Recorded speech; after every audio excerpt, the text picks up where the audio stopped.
기록을 하도록 하겠습니다. 네, 안녕하세요. 오늘 시스터디 지금 네 번째 시간인가요? 다섯 번째 시간인가요?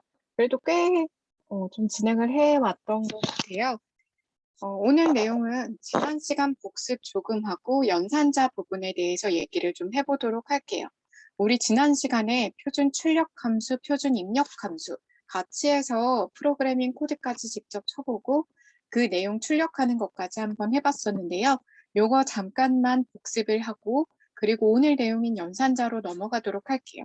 연산자도 사실은 많지는 않은데 되게 처음 접하시는 분들은 연산자가 아마 익숙하지 않을 거라서 그 부분에 대한 설명을 보려면 시간이 조금 걸릴 것 같기도 해요. 그래서 일단은 한번 되는 데까지 한번 해보게 보실게요. 네, 표준 출력 함수 모니터에다가 내가 어떤 변수의 값이나 내가 적은 문자열 이런 것들을 화면에 보일 수 있게 하는 게 출력이고요. 내가 사용자가 프로그램을 실행하다가 어떤 문자를 입력을 해서 그 프로그램에서 받아들이는 걸 표준 입력 함수라고 합니다. 각각 세 종류씩으로 생각을 하시면 되고요. 아마 이런 게 사지선다용 시험에는 굉장히 나오기 좋겠죠. 예를 들어서 표준 출력 함수, 다음 중 표준 출력 함수를 골라라. 그럼 뭐 printf, get차, gets, scanf 이렇게 하면 답은 표준 출력 함수는 printf만 거기에 해당이겠죠. 그래서 print라고 했을 때는 출력, scan, get이라고 했을 때는 입력이라고 생각을 하시면 됩니다.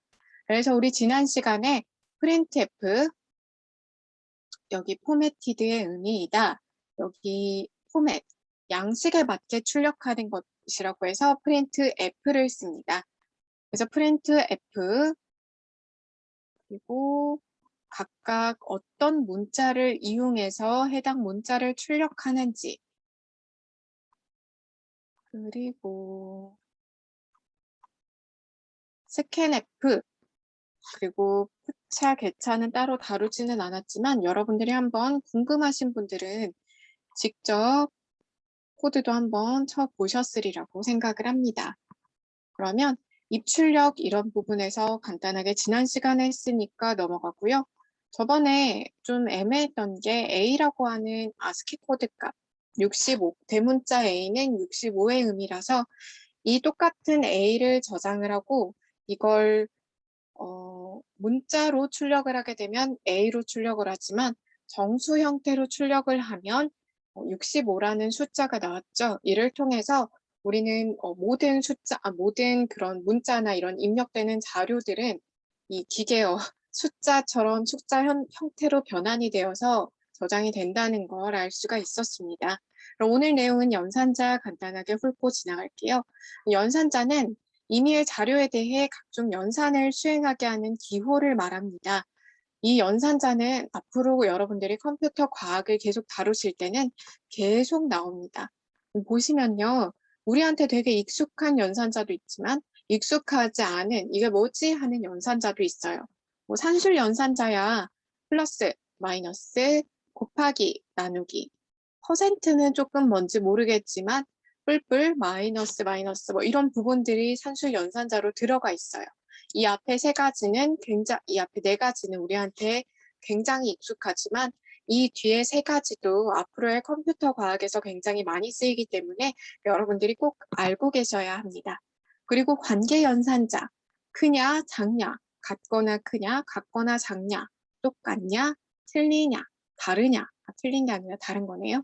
다르냐, 그리고 논리 연산자, n%, 그리고 여기 있는 이 짝대기는 파이프라고 읽습니다. 파이프, 그리고 여기 느낌표는 이쪽 컴퓨터 과학에서는 낫의 의미예요. 아니다. 그리고 이 낫은 느낌표를 쓰기도 하지만 틸트, 여기 있는 이 우리가 물결 표시 있죠? 얘도 낫의 의미로 보통은 많이 쓰입니다. 여기에 시언어에서는 이 얘 뭐죠? 느낌표 기호 얘를 낫의 의미로 이용하기 때문에 같지 않다라는 의미에서 여기에 관계연산자가 그 의미가 되고요. 조건연산자, 대인연산자, 비트연산자, 기타연산자 등이 있습니다.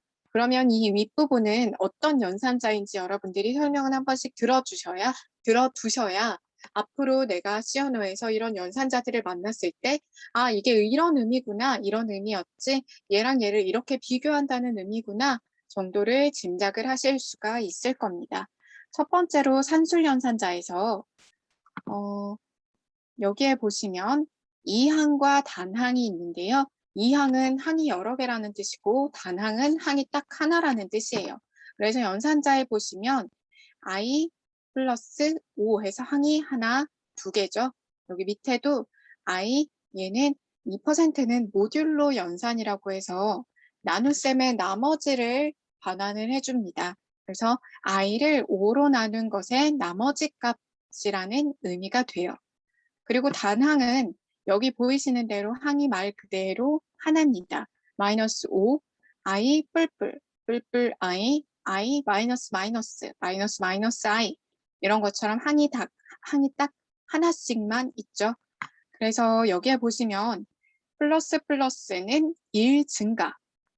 여기 요 개념이 나중에 씨뿔뿔이랑 여러분 보시면서 전위 후위 연산자라고 해서 해당 줄이 있을 때 이미 증가를 한 상태에서 처리를 하는지 아니면 이 줄이 넘어가서 다음 줄이 됐을 때 증가를 하는지에 따라서 뿔뿔이 뒤에 붙기도 하고 앞에 붙기도 합니다.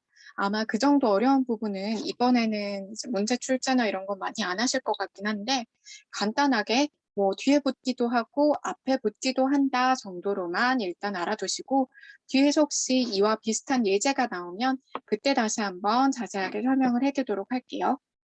산술 연산자와 이항 연산자를 봤는데요. 예시를 하나 볼게요. 여기 똑같이 샵 include stdio.h 스탠다드 input output header 표준 입출력 라이브러리를 사용하겠다라는 의미이고요. void main 함수를 이용을 할 건데 int x, y 정수형 변수 x와 y를 선언을 했고요. x에는 10을 집어넣고 y에는 3을 집어넣었네요. 그러면 현재 x의 값은 10, y의 값은 3입니다.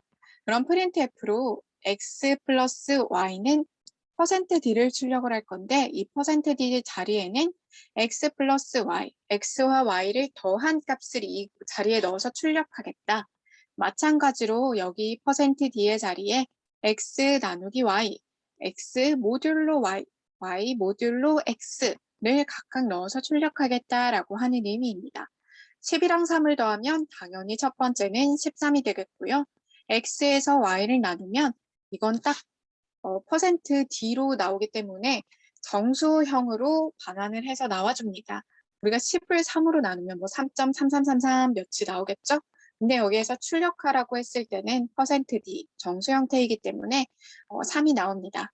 그리고 x 모듈로 y 10을 3으로 나눈 나머지 값 10을 3으로 나누게 되면 몫은 3, 나머지는 1이 되겠죠? 그래서 이 나머지 2를 얘가 출력을 해주는 거고요. 반대로 3을 10으로 나눴을 때 나머지 값 3을 10으로 나누게 되면 몫은 없고 나머지만 3이겠죠? 그래서 나머지 3이 나옵니다. 여기 단항 연산자는 사용 위치에 따라 그 기능이 달라질 수 있는 그거고요. 여기에 보시면 i 플러스 플러스는 i라는 자리에 i의 1을 더한 값을 다시 i에 집어넣어라. i 마이너스 마이너스는 i에서 1을 뺀 값을 다시 i에 집어넣어라 라고 하는 의미가 됩니다. 그래서 각각 피연산자의 값을 1 증가시키거나 1 감소시키는 기능이고요. 여기 전치와 후치 연산에 대해서 여기 책에 간단하게 나오네요. 플러스 플러스가 뒤에 붙은 경우에는 후치 연산, 후위 연산이라고 하는데요.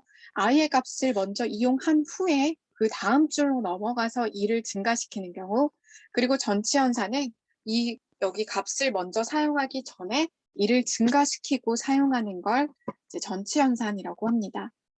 그래서 이게 조금 헷갈리는 개념이에요.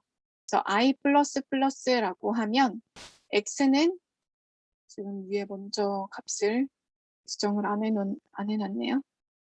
x가 5라고 한다면 i는 그 5에서 1을 더해진 6이 2줄에서 바로 출력이 됐고요. 여기 플러스 i는 i의 값을 먼저 1 증가시킨 후 사용을 하게 됩니다. 그래서 x에도 6, i에도 6이 들어가요. 요거는 헷갈릴 수 있으니까 직접 한번 코드를 쳐보시면 훨씬 나을 것 같습니다. 그러면 우리 쭉쭉쭉쭉 넘어가서 연산자 10분 안에 다 마무리를 좀 하게 오늘은 쭉 한번 연산자를 볼게요. 이꼴은 같은가의 여부를 비교합니다. A와 B가 같은지에 따라서 우리가 이번 시간 말고 이 다음 시간에는 if문이라든지 뭐 for문 여러 가지 문법적인 그런 기능들을 쓸 건데 여러 가지 제어문들을 이용을 할 건데 이 제어문들을 이용할 때 각각 조건들이 들어가요. 그래서 우리가 어떤 프로그램을 만들었을 때 사용자로부터 입력받은 값이 10 이상이라면 어떤 내용을 출력을 하고 그게 아니라면 어떤 내용을 출력을 하라 라고 했을 때 방금도 조건이 하나 들어갔잖아요. 사용자가 입력한 값이 10 이상이라면 혹은 여기에서 같은가 다른가의 여부이기 때문에 A의 값이 만약 2라면 이걸 출력하고 그게 아니라면 다른 걸 출력해라. 이런 거를 할 때 이런 연산자를 많이 이용해서 비교를 합니다. 그래서 같은지, 여기 이 느낌표는 제가 나세음이라고 아까 얘기를 했죠. 다른지, 그리고 큰지 크고 같은지, 작거나 같은지, 작은지. 이 부분은 우리가 대한민국 교육과정에서도 굉장히 많이 다룬 내용이라 아마 여기 느낌표만 주의하시면 어렵지 않을 것 같아요. 그리고 주의하셔야 될 게 여기에서는 이퀄을 두 가지를 썼는데 이 두 가지를 썼을 때에 비교를 하게 됩니다. 우리가 보통 생각하는 이퀄을 하나 썼을 경우에는 컴퓨터 과학에서는 대입의 의미입니다. 그래서 조금만 대입이 어디 나와 있을까?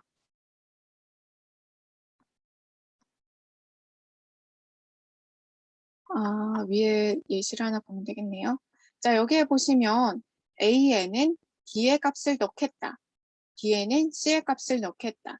여기에선 그냥 A와 B와 C에 모두 다 0을 집어넣겠다라고 하는 의미입니다. 단순히 플러스라고 하면, 단순히 이퀄 하나를 쓰면 왼쪽에 있는 값에 오른쪽에 있는 값을 집어넣겠다라고 해서 이 두 개의 값이 같은지 아닌지를 비교하려면 이퀄을 두 개를 써줘야 됩니다. 그래서 보시면요, 큰가 적은가에 따라서 비교를 하게 됩니다. 그리고 여기에 이거는 하나 보고 갈게요. void main int a에는 4 그리고 b와 c와 d에는 값을 집어넣지 않고 그냥 int형 변수로 선언만 해두었습니다. 그리고 b에는 a가 2보다 큰가에 대한 비교에 대한 결과를 b에 집어넣고요. 지금 여기에 보니까 a는 4고 2보다 크지요. 그래서 3이기 때문에 1이 들어갑니다. 요거는 컴퓨터 과학에서도 조금 여러분들이 알고 계셔야 되는 개념이고요. 참과 거짓 두 가지를 얘기를 했을 때 true와 false 그리고 1과 0으로 표시를 합니다. 3이면 1이 되고요. false 틀리면 0이 되는 경우가 많습니다. 그래서 우리가 이제 프로그래밍을 하면서 어떤 조건을 비교를 할 때도 이게 1인지 0인지 요걸 가지고 참 거짓을 분간을 하기도 합니다. 그래서 여기에 보시면 A가 2보다 작니? 근데 A는 지금 4라서 2보다 작지 않죠? 그래서 결과가 여기 지금 오타인데 결과가 거짓이므로 C에는 0이 대입이 되게 됩니다. 또한 자 D에 볼게요. D에는 어떤 값을 집어넣을 건데 A가 4인지 A가 4와 같은 값인지를 비교를 하래요. 그래서 A는 지금 4가 들어있죠. A는 4가 맞기 때문에 이 뒤에는 1, true, 3입니다. 라고 하는 결과값이 들어가게 됩니다. 그리고 논리 연산자는요. 논리곱, 논리합, 논리부정이 나오는데요. 요거는 나중 가서도 굉장히 많이 나오는 그런 개념입니다. 여기에 보시면 보통 두 가지의 그런 조건이 들어가요. 그래서 양쪽 모두 참일 때만 참, 그리고 여기 연산자 사이에도 두 가지 조건이 들어갑니다. 이 둘 중에 하나라도 참이면 참. 만약에 그러면 논리 곱일 경우에 양쪽 모두 참이 아닌 경우에는 전부 다 세 가지의 경우가 거짓이 되겠고요. 논리 합은 양쪽 중 하나라도 참이면 참이니 둘 다 거짓일 때만 거짓이 됩니다. 요거는 나중에 논리 연산자 진리표가 있어요. 요거 보시면 아마 조금 더 이해가 빠르실 거고, 방금 여기 있는 것처럼 모두 참일 때만 참, 하나라도 참이면 참의 개념으로 기억을 해두시면 될 것 같습니다. 그래서 여기 보시는 것처럼 A가 2보다 큰 거랑 B가 7보다 작은가랑 같거나 작은가랑 이 둘 다 참이면 참이 됩니다. 여기 파이프 두 개는 둘 중에 하나만 참이면 참이 됩니다. 그래서 이 부분도 헷갈리니까 여러분들이 잘 생각을 해두시고요. 대입연산자는 아까 제가 이퀄이 하나 있으면 대입, 이 변수의 값을 집어넣는다라고 얘기를 했었는데요. A에 5를 대입하거나 플러스 이퀄을 쓰게 되면 A에 5를 더해서 그 결과를 다시 A에 집어넣는다. 플러스 마이너스 곱하기 나누기는 다 내용이 동일하고요. 모듈러 연산은 아까 우리 오늘 처음 봤던 그 나눗셈에서 나머지에 대한 연산입니다. 그래서 이 부분 모듈러 연산도 잘 생각을 해주시고요. 그럼 우리가 모듈러 연산은 어떤 거를 할 때 좀 이용을 할 수가 있을까요? 예를 들어서 우리가 뭐 방이 4개 있는데 100명의 사람들을 이 방에 집어넣는다라고 생각을 하면 100을 4로 나누어서 나머지가 0인지, 1인지, 2인지, 3인지에 따라서 각각 배분해서 동일한 숫자를 여기에 다 하나씩 넣는데 그런 데 이용을 좀 할 수가 있겠죠. 그리고 보시면 여기에 보면 비트 단위의 연산이 나오는데요. 비트 단위는 조금 어려운 내용이니까 간단하게 보고 넘어가세요. 자, 이 5를 비트 단위의 연산을 한다라고 하면 5를 이진수로 변환을 해서 비트 단위로 연산을 하게 됩니다. 그러면 A도 비트 단위로 변환하고 5도 비트 단위로 변환해서 이 둘 사이의 AND 연산, AND는 둘 다 참일 때만 참이라고 했죠. 둘 결과가 같은 자릿수가 위에도 1, 아래도 1이면 그건 1이 되고 그 각각 비트별로 계산을 하는 걸 비트 연산이라고 합니다. 아마 이 뒤에 나오겠지만 간단하게 생각하고 넘어가시면 됩니다. 여기에 보시면 시프트 연산도 나와요. 5비트 왼쪽으로 이동한 후 5비트 오른쪽으로 이동한 후 이렇게 시프트 연산이 나오기는 하는데 C 언어는 우리가 메모리 관리까지 프로그램 만드는 개발자가 직접 신경을 써줘야 되기 때문에 이런 시프트 연산도 이쪽에서 많이 이용을 합니다. 근데 다른 언어는 보통 시프트 연산까지는 많이 이용을 안 하죠. 그래서 대입 연산자 이런 식으로 이용하는구나 생각을 하시면 되고요. 조건 연산자, 이건 3학년산자 이런 식으로 얘기를 해서 이 조건이 맞으면 수식 1을 실행하고 조건이 틀리면 수식 2를 실행을 합니다. 얘도 익숙하지 않은 그런 내용이라 그렇지 아마 이용하시면 얘가 제일 편리하게 이용을 하실 수 있을 겁니다. 여기 A가 15보다 크다면 A에 1을 더하고 A가 15보다 크지 않다면 A에서 2를 빼세요. 그래서 B에는 어떤 값이 저장되는지를 한번 봅시다. 지금 A는 10이라는 숫자가 들어있네요. A는 15보다 크나요? A는 10이기 때문에 15보다 크지 않죠? 그래서 A-1, 즉 10에서 1을 뺀 값을 B에 저장을 하게 됩니다. 그래서 이 B에는 10에서 1을 뺀 9가 저장이 되죠. 그리고 여기 나오네요. 비트 연산자. 우리가 시간이 많진 않지만 비트 연산자는 한번 가볍게 볼게요. 여기에 보시면 AND, OR, XOR, NOT, 그리고 비트 이동하는 시프트 연산자들. 여기에 보시면 이 X를 비트 단위로 변환을 하고요. Y를 비트 단위로 변환을 해요. 그래서 이 둘 사이를 우리가 연산을 또 해보는 건데요. AND는 둘 다 1일 때만 1, 둘 다 1이 아니기 때문에 얘는 0, 0, 0, 0, 0, 0, 0이 됩니다. 이런 식으로 AND, OR, XOR, NOT 이런 걸 이용을 하게 되고요. 조금 헷갈리는 개념이 XOR라는 개념인데요. 이 두 비트가 서로 같을 때는 0이 나오고 서로 다를 때만 1이 나오는 되게 특이한 연산자입니다. 나중 돼서 컴퓨터 과학에서도 아마 XOR에 대해서는 되게 많이 다룰 거예요. 그래서 AND와 XOR와 NOT의 진리표는 여러분들이 한번 생각을 해주셨으면 좋겠고요.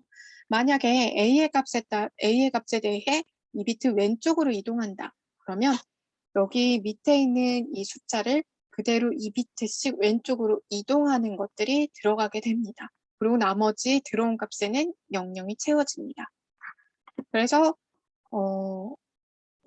여기 보시면 연산 결과가 나오네요.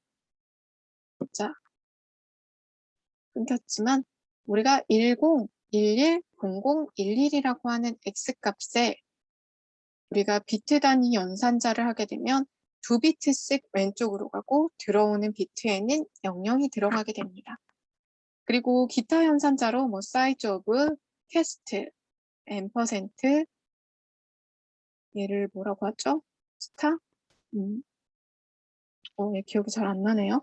그래서 여기에 보시면 이 밑에 두 가지는 나중에 포인터를 할 때 이 두 가지의 연산자를 자주 이용을 하게 될 거고요. 뭐 size of나 cast, 이제 인트형으로 저장을 했는데 뭐 스트링형으로 바꾸고 싶다거나 이런 부분일 때 에스트로피라고 읽는다고 하네요. 이 별표. %와 에스트로피. 그래서 이 부분은 나중에 포인터를 할 때 다시 한번 보도록 하고요. 캐스트는 강제로 형을 변환할 때 캐스트 연산자를 이용합니다. 그래서 사이즈 오브나 캐스트는 한번 책 보고 살펴보도록 하시고요. 우리 이번 시간에 연산자까지 얘기를 했는데 연산자 우선순위도 또 따로 나와 있어요. 이 부분은 여러분들이 직접 책을 한번 보면서 이런 식으로 우선순위를 지정하는구나 정도로 한번 생각을 해보시면 좋겠습니다. 제가 오늘도 코딩을 좀 같이 해보고 싶었는데 이제 아무래도 문법적인 부분이 있고 하다 보니까 이런 부분들을 또 알아야 이제 이 다음번에 나오는 코드들이 이해가 될 것 같아서 본의 아니게 좀 설명을 길게 하게 됐네요. 요점 정리는 개인적으로 한 번씩 꼭 읽어보시고 우리 다음 시간부터는 본격적으로 제어문에 대해서 들어가 보도록 할게요. 다음 시간에 제어문 같은 경우는 코드도 직접 한번 쳐보고 이런 내용들에 대해서 우리가 이번 시간에 배운 연산자를 이용해서 활용해서 코딩을 하는 방법을 조금 생각을 해보도록 하겠습니다. 기록은 여기까지 할게요. 감사합니다.